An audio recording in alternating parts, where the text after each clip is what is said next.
우리가 어떤 꼴불견인 사람 볼 때 참 가지가지한다 이런 말 하잖아요. 박성배 변호사님. 전동차 안에서 한 중년 남성이 저지른 마량에 많은 승객들이 큰 충격을 받았습니다. 영상으로 보시겠습니다. 아하. 전동차 노약자석에 앉아있는 중년 남성이 보이시나요? 네. 이 발치에 놓인 거 뭘까요? 다름 아닌 맥주 캔입니다. 전동차 안에서 그것도 마스크도 턱에 걸치고 맥주 캔을 두고 있다가 급기야 이 맥주를 마시기까지 하는데요. 여기까지도 황당하시죠? 네. 그런데 심지어 품에서 무언가를 꺼냅니다. 지금까지는 맥주를 마시는 모습이고요. 네. 가만히 앉아있다가 주변에 항해도 아랑곳하지 않고 있다가 품에서 무언가를 꺼내는데 바로 설마. 담배입니다. 설마요? 마스크도 안 쓰고 맥주에 심지어 꺼낸 담배로 흡연까지 하기 시작하는데 당시 승객들이 황당한 세상에. 광경에 정말 어처구니가 없었다고 합니다. 안진용 기자님, 지금 저희가 보고 있는 게 레알인가 레알이에요, 진짜? 한국 상황에서 더욱더 안타깝습니다. 저기 코레일이라고 써 있는 게 보이실 텐데요. 지난 2일 있었던 일이에요. 오후 10시경 한 수도권의 전동차 안에서 이 남성이 담배를 피운다는 신고가 철도 경찰대에 접수가 됐습니다. 세상에. 이 전동차 내 노약자석에서 이 중년 남성은요. 맥주를 마시면서 빵을 먹기도 했고요. 어허. 그리고 이 상황 속에서 턱스크를 쓰고 있었기 때문에 코로나19 감염 때문에 위험까지 있었죠. 보다 못한 다른 승객이 지하철에서 마스크를 제대로 써야 한다고 지적을 하자 이 남성이 그때부는 심한 욕설까지 퍼부었습니다. 결국은 실랑이가 벌어졌는데요.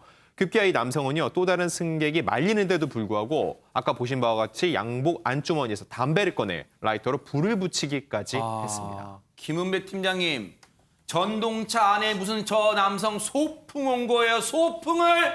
전동차 안에서 저 코로나 이전에는 가끔 누가 음식 먹는 거 좀 보기 봤거든요.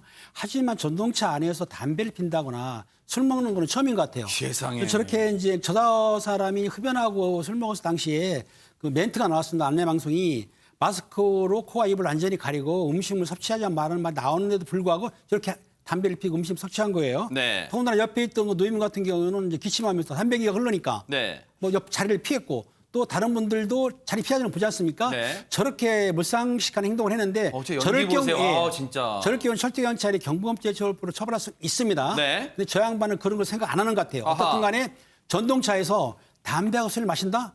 저는 생각도 못 할 것 같습니다. 그러니까 상상도 못해요, 진짜. 그런데 하재근 평론가님, 그렇다면 네. 저 전동차 칸에 타고 계시던 다른 승객분들은 그냥 하염없이 바라만 보고 있던 거예요, 저 남성을? 신고했죠. 아하. 비상벨을 누르고 경찰을 불러달라 라면서 신고를 한 거예요.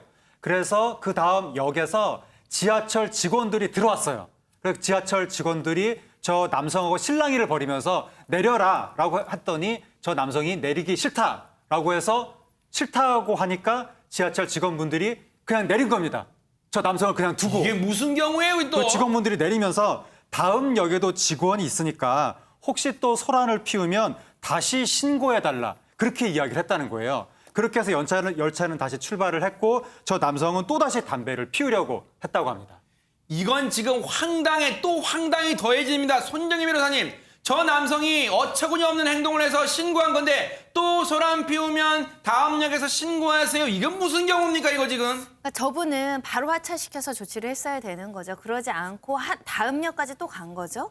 다음 역까지 또 가서 똑같은 행동을 하다 보니까 다음 역에서도 직원들이 온 거예요. 그제야 이제 강제로 하차시켰다라고 알려지고 있는데 문제는 환승해서 도주를 한 겁니다. 경찰에 신고를 해서 경찰들이 오고는 있는 상황이었는데 일단 무력으로 이 사람의 신원을 잡고 있을 수 있는 권한이 없긴 하지만 만연히 이 남성을 방치하다 보니까 아예 도주를 해버렸다라는 것이고요. 일단 좀 아쉬운 상황입니다. 시민들은요, 저 남성한테도 분통이 터지지만요, 코레일 측의 조치가 납득이 안 된다는 그런 분위기입니다. 한번 코레일 측의 입장은 대체 뭔지 한번 들어보시고 이어가 보도록 하겠습니다. 뭐 술 드시고 덩치도 크니까 하차를 이제 시키기에는 좀 물리적으로 어려웠던 모양이죠. 거기에서 차를 계속 잡아두게 되면 일단 차가 못 가는 상황이잖아요. 그래서 그 다음 역인 주안역에다가 연락을 해서 직원들이 나올 수 있게 조치를 하고 그러고 이제 일단은 보낸 거였죠. 다음 역에서는 조치가 됐죠. 하차를 시켰죠. 붙들어 놓는 거는 저희는 사법권이 없기 때문에 경찰이 올 때까지 강제로 저희가 붙을 수 있는 권한은 없어요. 붙잡아 두는 것까지는 강제력이 없기 때문에 유도는 할 수는 있죠. 그렇지만 뭐 그분이 뭐 도망가는데 막 그 쫓아가가지고 붙들고 이럴 수 있는 사법 권한이 없어요, 저희한테는. 그래요. 코레일 관계자분도 이게 무슨 죄겠습니까? 무슨 죄가 있겠습니까? 저 황당한 남성을 정말 지금 눈앞에 막닥뜨린 이 경우가 너무 저분들한테도 고역일 거예요. 그런데 이런 생각은 해봅니다. 김은미 팀장님, 그렇다면 철도 경찰대가 있잖아요. 그러면 저 영무원들이 공조를 해서 지금 이 남성이 어디까지 가고 있으니 몇 정거장 앞에서 대기하고 있다가 이 남성을 좀 강제로 하차시키거나 좀 뭐 인계를 해달라라고 뭔가 공조를 할 수 있잖아요. 그냥 경찰이 오는 사이에 그냥 강제로 붙잡지 못하다 보니까 그만 도망갔어요. 이거 무슨 경우입니까 이게? 코레일 직원들 얘기로는 열차가 정상적으로 출발하기 위해서 동암역에 보내기 위해서 체포를 안 했다는 얘기인데 실제적으로 일반이라 하더라도 현행범은 체포할 수 있습니다. 현행범 아닌 경우는 체포하면 안 돼요. 그러니까 철도 경찰이 있는데 만약에 거기에서 전역에서 안 내릴 경우에는 미리 연락을 해가지고 만약에 철도 경찰이 안 받으면 지구 연락도 가능하니까요. 다음에 도착할 때 바로 체포할 수 있게 해야 되는데 아마 그걸 소홀히 했고 혹시라도 코레일 직원들이 사건이 없다는 얘기는 그분을 제지하다가 불상사가 날까 봐 좀 약간 몸을 사린 것 같아요. 어떻든 간에 거기 코레일에서는 저 사항이 벌어졌을 때에 물론 뭐 체포한 건 아니지만은 사후 조치를 좀 느슨하게 하지 않았나 그런 생각이 듭니다. 매일같이 수십만 명이 이용하는 지하철일 겁니다. 근데 박성배 변호사님, 저 같은 지하철 전동차 칸에 타고 있던 분들은 얼마나 가슴을 졸여야 됐을까요? 술 마셨죠, 담배 폈죠, 욕설했죠, 3종 세트를 다 했어요, 저 사람은. 비록 물리적인 충돌은 없었지만 형사 입건도 가능할 수 있는 사안으로 보입니다. 전동차 안에서 담배를 피우는 것 자체로 과태료 부과 처분이 가능하고 실랑이를 벌이는 과정에서 욕설을 했다면 모욕 혐의로 형사 입건이 가능합니다. 철도경찰대가 이 영상을 확보하고 본격적인 수사에 착수했습니다. 동선을 확인해 신원을 확보한 뒤 본격적으로 조사를 이어나갈 방침이라고 합니다. 저 방송을 보고 있는 남성 지금 도주했다는데요. 전동차에요. 노약자석을 만든 이유는요. 무조건 나이가 많다고 앉으라고 노약자석을 만든 게 아니에요. 나이가 많다면 어른이라면 그 어른에 걸맞은 행동을 하라고 노약자석을 만든 겁니다. 처절하게 반성하고요. 지금이라도 방송 보고 있다면 자수를 하기 바랍니다. 지켜보도록 하겠습니다. 정말로요. 가슴 철렁한 순간이 도로에서 긴박하게 벌어졌습니다. 안진용 기자님. 네, 한밤중에 도로에서 아찔한 추격전이 벌어졌습니다. 영상을 통해서 자세히 설명을 드리겠습니다. 네, 도로에서 화물차 한 대가 빠르게 질주하고 그 뒤를 경찰차가 추격합니다. 어허. 조금 이따 회전 구간으로 들어서는데요. 회전 네. 구간에선 속도를 줄이지 않아서 사고가 날 뻔한 아찔한 상황까지 나옵니다. 네네네. 이 화물차는 계속 도로를 달리고 경찰은 계속 뒤쫓는 모습인데요. 아하. 이 경찰이 도로를 막아도 이 화물차는 들이받고 달아나 버립니다. 세상에, 네. 화물차는 경찰이 내려도 그대로 가버리기까지 했습니다. 아하. 지금 보세요. 에워쌌는데 앞뒤로 에워쌌는데도 보세요. 앞뒤로 왔다 갔다 하면서 경찰차를 들이받더니 하마터면 저 경찰분이 다칠 뻔했어요. 저렇게 막무가내로 돌진을 했습니다. 차로도 그냥 바꾸고요. 저렇게 앞에서 순찰차가 막아도 요리조리 지그재그 막 빠져나갑니다. 정말로 이렇게 들이받고서야 이 검거가 됐는데 그제서 검거가 됐습니다. 그런데 앞서 보세요. 영상만 봐도요. 박성배 변호사님 정말로 빠른 속도로 질주를 했고 회전 구간에서 속도 안 멈춰가지고 하마터면 전복될 뻔했어요. 추격전이 계속 이어졌기 때문에 위험한 상황이 계속해서 발생하는 겁니다. 지난 1일 저녁 8시 40분경에 순천 완주 고속도로 상행선에 음주운전 의심 차량이 있다는 신고가 3차례나 접수됩니다. 누가 봐도 음주운전 의심 차량으로 보이기 때문에 신고가 여러 차례 반복된 것인데 네. 신고를 접수한 경찰이 현장에 출동해서 고속도로 휴게소 부근에서 이 차량을 발견합니다. 그렇지만 운전자는 검문에 순순히 응하지 않습니다. 네. 곧바로 도주하고요. 이때부터 경찰과의 추격전이 시작됐던 것입니다. 앞서 영상 봤지만요, 김은배 팀장님, 그 제지하던 경찰분이 하마터면 다칠 뻔했어요. 저 경찰분의 가족이 저 영상 본다면 얼마나 지금 심장이 쿵쾅쿵쾅 뛰겠어요, 지금. 그렇습니다. 음주 의심 차량을 정차시킨 다음에 음주 측정을 하는 게 경찰의 이제 본인 업무인데요. 정차를 시키고 음주 측정을 했더니 저 1톤 화물차가 도주하기 시작한 거예요. 고속도로를 도주하기 시작하는데 순찰차가 뒤따라가면서 앞뒤로 막았는데도 불구하고 본인이 빠져나가려고 순찰차를 쇼트로 시켜서 또 도주한 거예요. 네. 그러니까 이제 경찰에서 공조를 합니다. 공조사회가 공조 연락을 해서 또 암행하던 순찰차가 중간에 또 가로막았는데도 불구하고 아. 도주를 한 거예요. 그러니까 저 1톤차 운전자는 절대로 경찰한테 잡히면 안 된다. 무조건 도주하자. 그런 생각으로 고속도로를 무차별적으로 도주한 거죠. 네. 저 화물차 운전자 정말로 막무가내였습니다. 순찰차를 앞뒤로 막은 순찰차를 앞에 뒤에 다 받으면서 통로를 확보한 다음에 그대로 내뺐습니다. 당시 상황을 목격하신 분 얘기 들어보시고 이어가 보도록 하겠습니다.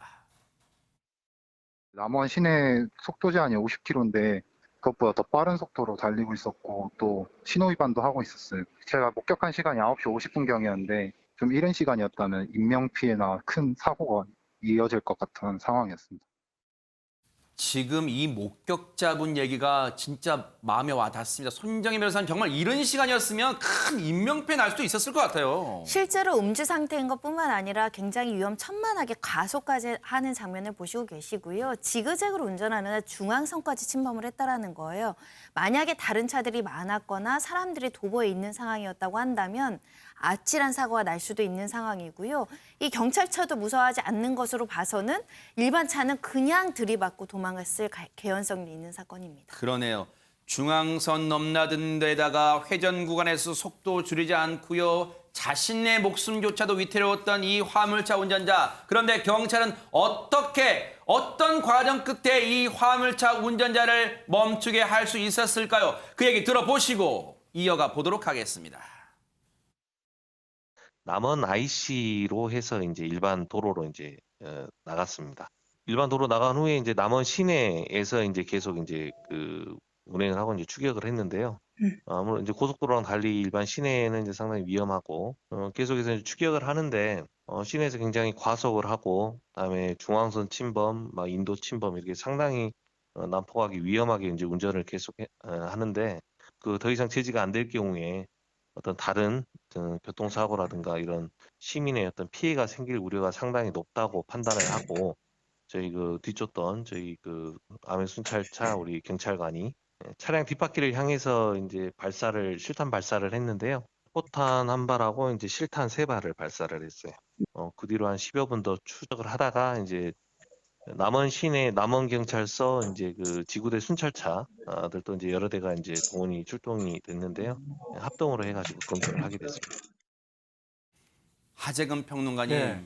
마치 영화 장면 같습니다. 저 음주운전 의심 차량을 세우기 위해서 공포탄과 실탄까지 발사가 됐어요, 지금. 실탄까지 발사했다고 하는데 미국 영화 같은 데서 보는 그러니까요. 장면이고 가끔의 미국 뉴스에서 보면 실황으로 탈주국 같은 거 보여주는데 헬기로 막 중계하잖아요. 네, 뭐 해외 네. 뭐 특별한 영상이라고 우리가 보는 건데 네. 한국에서 그런 영상이 나올 거라고는 상상도 못했는데 어허. 지금 100km 정도를 도주를 했다는 세상에 거예요. 100km를요? 전남 광양에서 전북 남원까지 대박 사건. 그렇게 위험한 도주를 해가지고 고속도로 도주뿐만이 아니라 결국 시내로 들어갔다는 거죠. 세상에. 시내에서 인도까지 침범하면서 그 위험하게 질주를 했기 때문에 결국 이걸 또 방치할 수가 없어서 공포탄에 실탄까지 발사를 했다는 것이고 네. 결국 차량을 세웠는데 그렇게 차를 세운 상황에서도 순순히 내리지 않아서 아하. 마지막까지 실랑이를 벌였다고 합니다. 무려 100km입니다, 여러분. 박성배 변호사님, 사실 이 100km 구간 저 화물차 운전자도 그리고 경찰도 정말 목숨을 건 추격전이었습니다. 또 다른 큰 사고가 발생하지 않은 것만 해도 천만다행이라고 생각합니다. 이 과정에서 추격을 하는 경찰도 다칠 가능성이 농후했었던 상황인데 검거해 보니 이 운전자 혈중 알코올 농도가 0.241%, 대박. 운전면허 취소 수치인 0.08%의 3배가 넘는 수치입니다. 허허. 음주운전에다 무면허 운전 상태임이 드러나기도 했습니다. 이 운전자가 남원에 있는 사무실에 가기 위해서 운전대를 잡았다고 진술한 상황인데 도로교통법 위반의 추적 과정에서의 특수공무집행 방해 혐의도 적용될 것으로 보입니다. 이 정도 사안이면 최근 경향상 수사 단계에서부터 구속이 충분히 이루어질 만한 상황입니다. 경찰이 조사를 마치는 대로 구속영장을 신청할 계획이라고 합니다. 저 화물차 운전자는요, 자신이 운이 좋지 않았다고 생각하지 마세요. 오히려 경찰에게 감사하세요. 저 상태로 만약에 이게 지금 말입니까? 전라북도 남원에 있는 전남 광양에서 전라북도 남원에 있는 사무실에 가려고 운전대를 잡았다고 진술했다는 이게 지금 말입니까? 말이라고 지금 하는 거예요? 경찰분들이 없었으면요, 정말 본인의 지금 목숨이 위태로울 수 있었다는 거 명심하시고 법의 처벌을 달게 받기를 바랍니다. 제발 음주운전 좀 하지 말아주세요. 근절되는 그날까지 뉴스파이터 눈 부릅뜨고 지켜보도록 하겠습니다.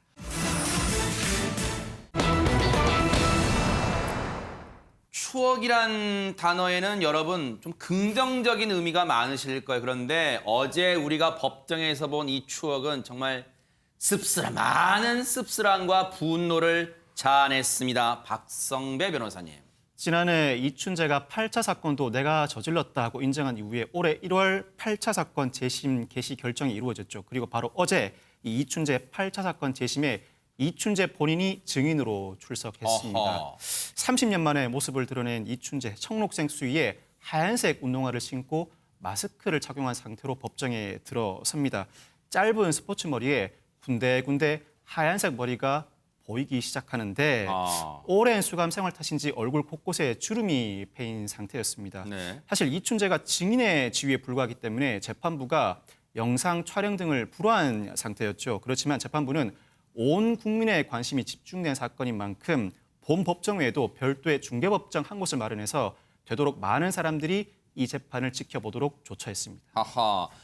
아니 근데 손정혜 변호사님, 사실 시청자분들이 언뜻 이걸 접하면서도 왜 이춘재가 피고인석이 아닌 증인석에 서서 이 재판정에 섰을까? 이렇게 많은 분들이 또 궁금해하실 것 같아요. 이 사건은 윤 씨의 그 재심 사건이라고 보시면 될 것 같은데요. 살인으로 실제로 실형을 살게 됐지만 실제 본인이 진범이 아니다라는 걸 밝히는 재판이기 때문에 피고인석에는 이춘재가 아니라 윤모 씨가 이제 서게 될 수 있는 그런 특수성이 있다라는 것이고요. 네. 실제 이춘재는 스스로 범인임을 자백하고는 있지만 공소시효가 지나서 처벌할 수도 없고 법의 심판대에 올릴 수가 없는 굉장히 안타까운 사정이 아닐까 하고요. 그 때문에 더 많은 사람들이 더 분노하는 게 아닐까 생각이 드는데요. 그래서 증인석에 섰군요. 네. 그래서 증인석에서 뭐라고 이야기를 했냐면 내가 연쇄살인 사건의 진범이 맞다. 나로 인해 죽은 피해자들의 영면을 빌고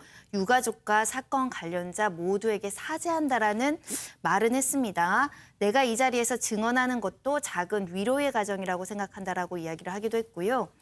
내가 저지른 일은 앞으로 없어질 수는 없다. 모든 사람에게 반성하고 또 반성하면서 참회하는 마음으로 살도록 하겠다. 이렇게 밝혔는데 진심이기를 바랍니다. 그러네요. 그런데 안진용 기자님, 어제 법정에서는 영화 살인의 추억이 여러 차례 언급됐다면서요? 왜 그런 거예요? 네, 이 살인의 추억은요, 봉준호 감독이 연출했는데 이춘재의 연쇄살인 사건을 소재로 삼았기 때문에 개봉 직후에 많은 사회적 공분을 불러일으켰죠. 그랬었죠. 그래서 이번 법정에서도요, 재심 청구인 측 변호사가 영화 살인의 추억을 봤느냐라고 물어본 겁니다. 그거에 대한 이춘재의 답변은 네. 교도소에서 봤다. 영화로서 봤고 별다른 감흥은 없었다라고 얘기를 했는데요. 이어서 나는 연쇄살인 사건에 관심을 가진 적이 없었다. 얽매여 생각하지 않았다. 개의치 않았던 것 같다고 다소 뻔뻔한 답변을 내놓았습니다. 야, 이러니까 앞서 손정혜 변호사님이 그 피해자들한테 진심으로 사과한다는 게 정말 진심이길 바란다고 그 말씀을 덧붙인 거예요. 어떻게 이렇게 아무렇지도 않게 뻔뻔하게 얘기할 수가 있는 거예요. 그런데 당시 전국을 떠들썩 정도가 아니어서 발칵 뒤집어놨습니다. 그 화성 연쇄살인 사건. 그런데 그 범행에 대해서 여러 가지 소문이 그때 막 나돌았습니다. 그런데 그 소문 관련해서 영화에서도 이렇게 비슷한 장면이 연출됐어요. 관련 얘기 영상 보시고 이어가 보도록 하겠습니다.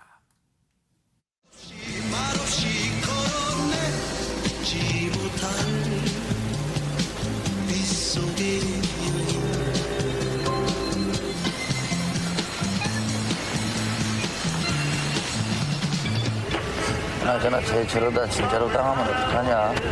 네. 저 근처 어디선가 서태훈 형사가 바짝 따라가고 있을걸요? 함정수사. 아니, 비 올 때마다 이 짓을 해야 되냐?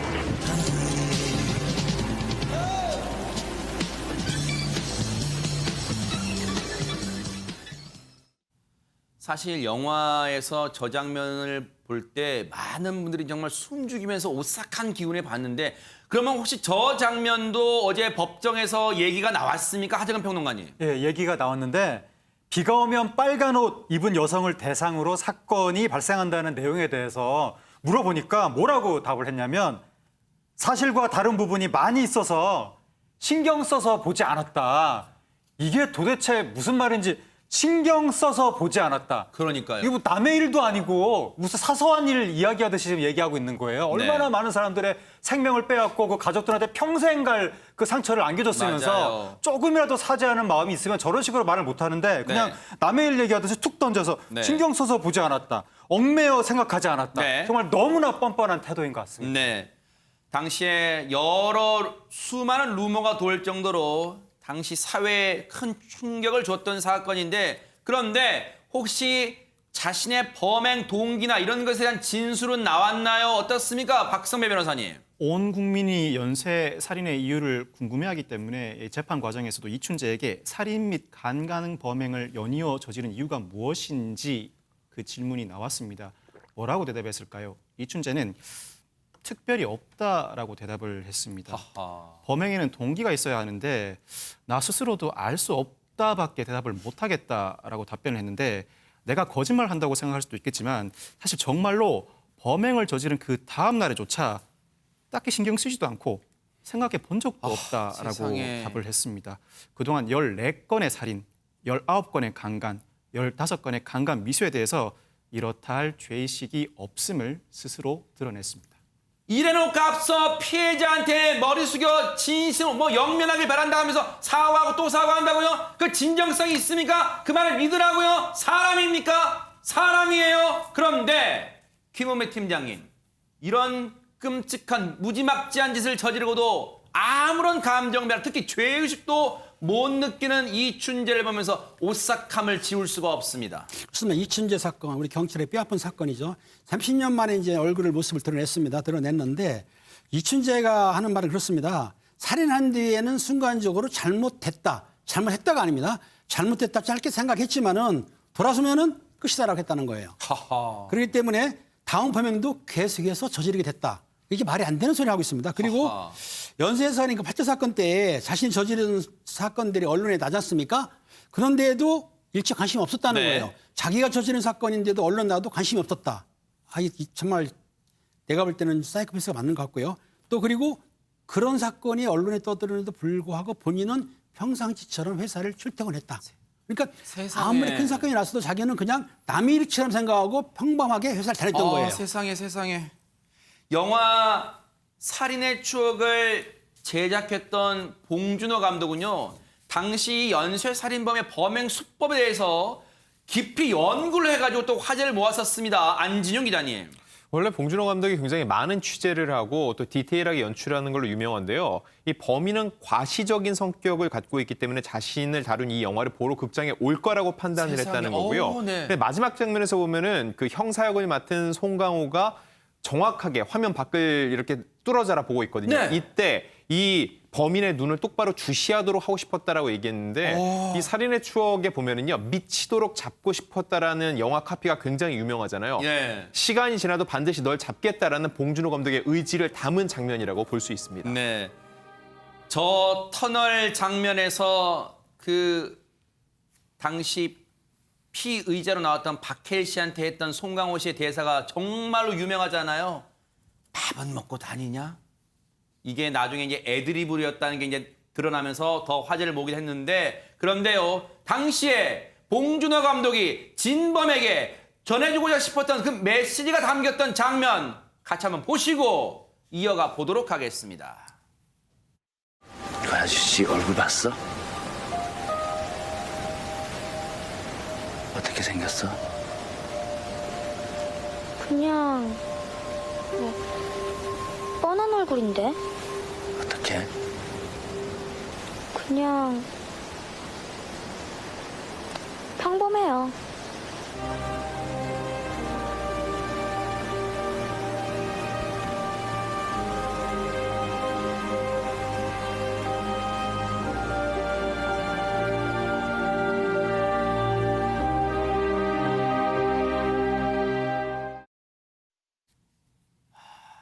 지금 오싹함이 느껴지는데요. 아니 그렇다면 하재근 평론가님, 예. 이춘재는 치밀하고 계획을 세웠던 그런 범죄자입니까? 어떤 범죄자 유형입니까 대체? 그러니까 그동안 이제 많은 사람들이 생각을 했던 것은 어떠한 의도가 있을 것이다. 그 범행 수법을 그렇게 하는 데에는 과시적인 의도가 있을 것이다. 일부러 그렇게 할 것이다라고 생각을 했었는데 이번 이춘재가 스스로 이야기를 한 것은 그런 의도가 있었던 게 아니라 지금 생각해도 당시에 내가 왜 그랬는지 정확하게 모르겠다. 계획해서 범행을 저지르지 않았기 때문에 그때 상황에 맞춰서 내가 그렇게 하지 않았나 그렇게 생각이 된다. 그러니까 자기는 아무 생각이 없었다. 그냥 일상생활하듯이 가볍게 범죄를 저지르고 세상에. 저지르고 나면 잊어버렸다. 신경 안 썼다. 그 얘기니까 네. 이 사람이 그렇게 아무 생각 없이 툭툭 저지른 그 행위에 누군가는 목숨을 잃고 누군가는 평생 동안 가족들은 상처를 안고 살아가고 수많은 경찰이나 연구자들이 이 사람의 수법을 또 연구하면서 계속해서 10년 이상을 거기에 매달려서 살고 그랬던 것이 너무나 정말 허탈하게 느껴집니다. 김은배 팀장님, 즉흥적으로 저지른 범죄랍니다. 이렇게 어떻게 이런 말을 할 수가 있으면 이게 이 말을 믿으라고요? 그러니까 이춘재 말이고 사실은 이춘재가 변명했을 때 경찰에서는 계획적인 범죄를 봤던 이유가 뭐냐면 증거가 많지 않았어요. 지문 같은 거 없지 않았습니까? 그런 상황인데 본인은 연쇄사죄를 저지르면서 영원히 묻힐 거라고 생각은 안 했다는 겁니다. 그런데 당시 수사가 제대로 됐다면은 자기가 용의자를 올랐을 건데 안 올랐다? 이거는 좀 본인이 이제 변명일 뿐이고 그 당시 얼마나 많은 형사들이 동원해가지고 이춘재를 잡으려고 노력했습니까? 결과적으로 못 잡았어요. 엉뚱한 네. 사람 잡았는데 본인이 이제 재수사가 시작됐지 않습니까? 저번에. 네. 그때는 이제 올 것이 왔다고 생각했다는 거예요. 본인은. 네. 그러니까 본인도 이제 본인이 이제 내려놓은 거죠. 본인이 내가 잘못했다고 가는 거라고 생각했는데 네. 제가 보기에는 이춘재가 상당히 머리가 좋아요. 그러니까 자기의 어떤 범행을 사실 경찰이라든지 아니 피해자 쪽으로 이렇게 밀어버리는 그 수법을 쓰고 있습니다. 네. 그러니까 재수사 과정에서 물어봤습니다. 어머니든 가족이 생각나지 않느냐 물었더니 네. 모든 것이 다 스치듯 지나갔다. 하하. 그 사건을 자백한 후에 가족과 연결이 끝났다. 그러니까 본인은 가족도 필요 없고 그렇게 본인이 범행한 것에 대해서 후회하거나 뉘우치지 않는 사람이기 네. 때문에 이춘재가 말하는 것에 대해서는 크게 신경 쓸 게 없다고 봅니다. 저는. 자포자기 심정일지는 모르겠습니다. 모든 것을 인정한 이춘재. 하지만 그 반면에 20년 동안 억울한 옥살이를 해야만 했던 피해자 윤모 씨. 어떤 심경일까요? 그 얘기 들어보시고 이어가 보도록 하겠습니다. 글쎄요, 이춘재 씨가 나와가지고 진실을 말해준 건 고마운 일인데 참 100%는 참 만족하지 않아요, 솔직히 말해서. 하지만 그분이 양심적으로 얘기를 해주니까 좀 마음을 한쪽으로 홀가분하고 재판이 잘 될 거라고 생각을 하니까 그렇게 생각합니다. 앞으로도 이 결과는 끝까지 지켜봐야 되니까 지금 아니 박성배 변호사님, 그렇다면 이춘재는 저 억울한 누명을 썼던 윤 씨에 대해서는 아무런 언급도 안 했어요, 그러면? 윤 씨의 변호인 측이 뉴스 영상을 하나 틀어서 이춘재에게 보여줍니다. 이 영상은 사건이 한창 발생할 당시에 윤 씨를 포함해서 무고하게 범인으로 몰려서 경찰서로 끌려가 고초를 겪다가 죽거나 다친 사람들의 사연을 다룬 영상이었습니다. 아하. 이 영상을 본 이춘재는 나로 인해서 억울하게 누명을 쓰고 수용 생활까지 한 윤 씨에게 진심으로 사죄한다. 모든 일이 제자리로 돌아가서 윤 씨의 앞으로의 삶이 더 건강하고 행복했으면 하는 바람이다라고 밝혔는데요. 상당히 오랜 시간 공을 들여서 준비한 발언 같습니다. 이 말을 듣고 있던 윤 씨는 착잡한 표정을 지었습니다. 정말 앞으로 이 재심 어떻게 계속 흘러갈지 뉴스파이터도 관심 있게 따라붙어 보도록 하겠습니다.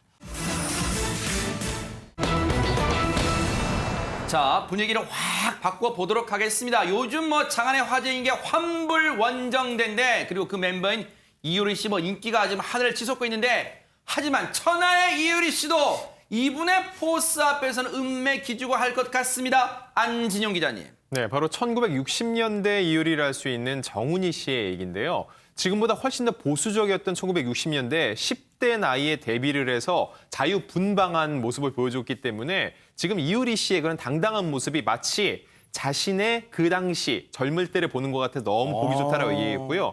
이 환불원정대라는 것 자체가 당당하게 가서 환불을 요구한다는 당당한 여성상을 보여주잖아요. 네. 정훈이 씨야말로 시대를 앞서간 그런 연예인이었거든요. 어허. 그런 측면에서 나는 효리 스타일이었다고 얘기를 하는 것 같고요. 자신이 하는 거에 대해 자신감도 있고 춤을 잘 추는 이효리의 모습이 보기 좋다라고 칭찬을 아끼지 않았습니다. 네. 이른바 시대를 앞서간 신여성이었다라고 볼 수도 있을 것 같은데 그런데 김은미 팀장님, 아마 김은미 팀장님은 정훈이 씨의 활동 모습이 지금도 머릿속에 기억에 생생하실 것 같아요. 그렇죠. 정훈이 씨 활동 모습이 기억이 생생한데요. 1967년 17세의 나이로 이제 혜성같이 나타났다고 그래요. 노래를 아하. 부르는데 재즈풍의 목소리와 그 무대 음악이 화려했거든요. 동시에 이제 큰 사랑을 받았는데 아마 대한민국에서는 그 당시 최고의 여가수라고 불렸던 것 같아요. 그런데 야, 노래가 보면 젊었을 때 모습 보세요. 와. 안개란 노래 같지 않습니까? 안개 노래 불렀고 네. 그다음에 빗속의 여인, 수잔나, 꽃길, 꽃밭에서 등 히트곡을 많이 냈는데요. 네.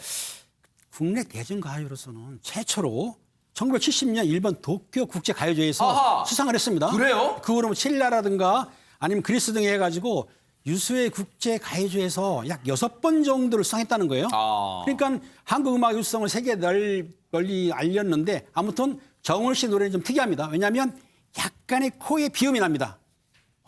그렇기 때문에 그 목소리가 제가 들을 때는 상당히 애교스럽다고는 했는데 지금하고 틀리겠죠? 네. 아무튼 간에 정훈 씨는 당대에 네. 최고의 여가수를 있었기 때문에 저도 지금 기억이 새롭습니다. 네. 60년대와 70년대를 휘어잡았던 그 인기, 지금의 이효리 씨 인기에 버금간다고 했다는데요. 정말로 코에 비음이 틀리는지 한번 그 유명한 노래 들어보시고 이어가 보도록 하겠습니다. 이렇게 좋은 날에 이렇게 좋은 날에 그님이 오신다면 얼마나 좋을까. 꽃이 피면은 돌아와줘요. 새가 우는 어설길로 꽃잎에 입 맞추며 사랑을 쏟아져요. 안개 속에 외로이 하염없이 나는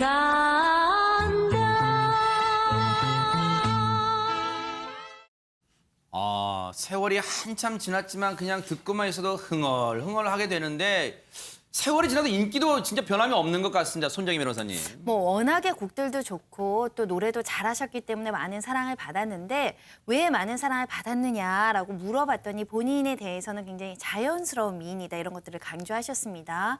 요즘 가수들은 병원 신세지면 좀 예뻐지고 날씬해지기도 하는데 그 시절은 그런 게 없었잖아요. 네. 그 시절 여가수 중에 내가 좀 예쁜 축에 속했다.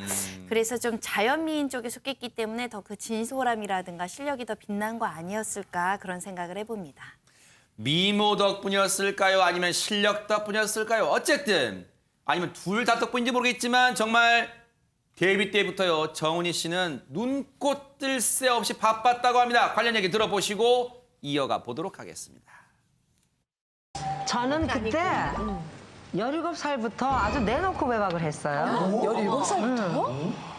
한 달이면 집에서 자는 날은 한 5일? 일주일도 안 됐을 것 같아요. 제가 이제 67년도에 안개도 히트하고 68년도 말 70년대 초까지는 모든 연예인은 극장 쇼를 가야지 봐요. 경기도로 쇼를 가면은 당연히 그때는 이제 토행 금지가 있으니까 집에 못 오는 거는 당연하고 천호동에 극장이 딱 하나 있었는데 선배님들이 앞에 한 두세 분 계시면은 그분들이 아시니까 선배님 먼저 하시면 저는 이제 뒤로 밀리잖아요. 그러면은 천호동에서 자야 돼요. 왜? 11시면 차가 끊기고. 네. 그리고 건너와봤자 우리 집에까지 못 와요.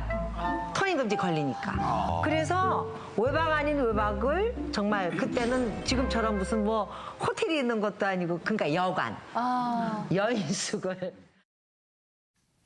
정말 데뷔 때부터 고생스럽지만 화려한 생활을 했던 정훈이 씨인데, 근데 박성배 변호사님, 정훈이 씨 하면 또 남편분과의 러브 스토리도 빼놓을 수가 없어요. 정훈이 씨가 1987년에 김태화 씨와 결혼을 합니다. 정훈이 씨에 따르면 1987년에 잔이윤 쇼에 나오라고 해서 남편과 함께 출연을 했다고 합니다. 네. 당시 진행자 잔이윤 씨가 어떻게 결혼했습니까? 라고 물어서 정훈이 씨가 일단 먼저 3년 동거하고 애 낳고 그다음에 혼인신고하고 그리고 3년 더 살고 둘째 낳고 우리나라에 들어왔습니다라고 발언했는데 이 발언 때문에 난리가 났었다고 합니다. 진짜 너무 솔직한데요.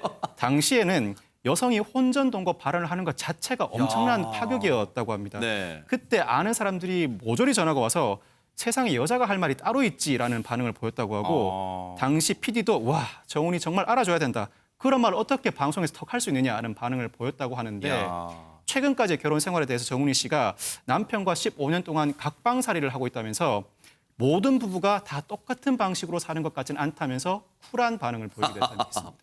야, 진짜 분방함도 있어요. 그런데 정훈이 김태화 씨 부부 정말 근데 다정다감한 달달한 듀엣곡도 부른 바가 있습니다. 그 노래 한번 들어보시고 이어가 보도록 하겠습니다.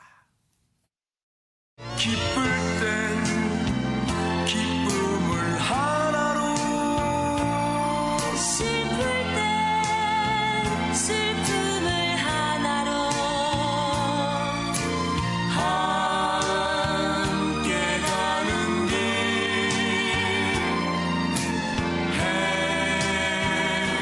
행복하여라. 당신이 곁에 있으니 언제나 내겐 당신뿐. 두려움 없어요. 어떤 욕심도 없어요. 당신을 사랑해요. 추억이 새록새록 떠오릅니다. 그런데 하재근 평론가님, 참 정훈이 김태화 씨 부부를 보면 따로 또 같이라는 말이 금방 떠오릅니다. 정훈이 씨가 김태화 씨한테 힘이 많이 돼주는 것 같습니다. 남편 김태화 씨가 암 선고를 받고 수술을 2번 해서 그래요? 지금 회복 중이라고 합니다. 처음에 2번째 수술했을 때는 체력이 완전히 바닥나서 3개월 동안 노래를 못했다고 하는데 네. 그때 정훈이 씨가 용기를 줬다는 거죠. 네. 살다 보면 당신도 아플 수 있고 나도 아플 수 있다. 서로 걱정하면서 잡아주고 일으켜 세워주면 된다. 당신 아직도 목소리 빵빵해. 네. 우리 죽을 때까지 노래하면서 삽시다라고 용기를 줬다고 하고 수술한 직후에는 내가 점을 3번을 봤는데 3번 다 그 점 보는 사람이 나한테 얘기하더라. 당신 남편 복 있다고. 그러니까 당신은 복이 있는 사람이니까 나보다 빨리 가지 않을 것이다. 그렇게 힘을 또 줬다고 합니다. 김치찌개의 깊은 맛은 겉절이는 절대 낼 수가 없습니다. 묵은지가 낼 수 있는 것처럼 정말 두 분의 사랑도 그런 묵은지 맛이 느껴지는 게 아닌가 이런 생각을 해봅니다. 자, 다음으로 세월의 품격을 보여주는 가수는 누굴까요? 안진용 기자님. 네, 요즘 제2의 전성기를 누리고 있는 가수 조항조 씨입니다. 노래방 점수로 이 자웅을 겨루는 예능 프로그램에서요. 2020 트로트 왕중왕을 뽑는데 하필이면 그 대결 상대가 요즘 대사라 불리는 이명웅 씨였습니다. 네. 근데 조항조 씨가 먼저 이창희의 괜찮아요를 불러서 100점을 맞았습니다. 이야. 음정 박자가 완벽했다는 거죠. 네. 이에 맞서는 이명웅 씨, 본인이 존경에 맞지 않는 나훈아 선배의 노래 사랑을 꼽았는데요. 93점. 결국은 조항조 씨의 승리로 끝났습니다. 그래서 야. 제1대 트롯 왕에 등극을 했는데요. 네. 사실 이 뉴스파이터를 계속 보신 분들은 아시겠지만은요. 이 조항조 씨가 4번 연속 100점을 맞아서 조 400이라 불린다는 얘기를 저희가 들려드렸는데 이번에 또 100점을 맞아서 이제는 조 600이 됐다는 소식입니다. 와, 대박이네요. 자, 조항조 씨를 트로트 왕중왕으로 만들어준 그 노래 한번 들어보시고 이어가 보도록 하겠습니다. 내가 가진 아픔을 잊게 해주던 그 눈빛을 잊을 수 없어.